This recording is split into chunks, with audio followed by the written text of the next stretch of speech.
নমস্কাৰ প্ৰিয় অনুনবীকল চাণক্যই এনেকুৱা কিছুমান ঘৰৰ কথা কৈছিল যিবোৰত সদায় দেৱী দেৱতাই বাস কৰে বুলি কৈছিল।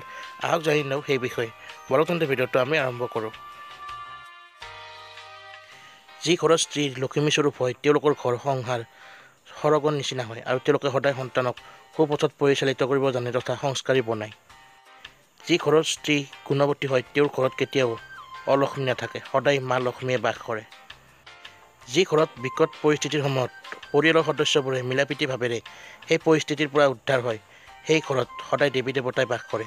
আৰু যি ঘৰত মাকক সন্মান কৰা হয়, মহিলাক সন্মান কৰা হয় আৰু সন্তান আজ্ঞাকাৰী হয়, সংস্কাৰী হয়, জ্যেষ্ঠজনক সন্মান কৰে, তেনে ঘৰত সদায় মা লক্ষ্মী তথা দেৱী দেৱতাই সদায় বাস কৰে। যি ঘৰত মানুহে মাকৰ লগতে জ্যেষ্ঠজনকতো সন্মান কৰে, লগতে তেওঁৰ পৰিয়ালৰ মুৰব্বী তথা তেওঁৰ দেউতাককো সন্মান কৰে আৰু আজ্ঞাকাৰী হয়, তেনে ঘৰত সদায় দেৱী দেৱতাই বাস কৰে তথা মা লক্ষ্মীয়ে সদায় সেই ঘৰত ভাল চকুৰে চাই থাকে। অনুনবীকল যদি ভিডিঅ'টো চাই ভাল পায় লাইক কমেণ্ট শ্বেয়াৰ কৰি দিব আৰু সদায় এনে ধৰণৰ ভিডিঅ' হ'বলৈ আমাৰ চেনেলটো ছাবস্ক্ৰাইব কৰি দিব। ধন্যবাদ।